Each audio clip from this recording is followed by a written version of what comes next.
मुल्क के अंदर ऐसा लगता है कि अब दोबारा हुकूमत के ख़िलाफ़ तहरीक शुरू होने वाली है। वकला तहरीक बाज़ाब्ता तौर पर हुकूमत के ख़िलाफ़ शुरू हो चुकी है। आमराना तर्ज पर चलने वाली जमहूरियत के ख़िलाफ़ वकला बरादरी सरापा बन गई है एहतजाज।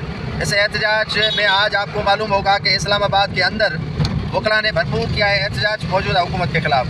वकला ने जो हुकूमत की जानिब से 26वीं आइनी तरमीम, पीका एक्ट में तरमीम और ज़बरदस्ती सिंधु दरिया से 6 कैनाल निकाले जाने पर सरापा हुए एहतजाज और पुलिस की लाठीचार्ज हुई वकला पर।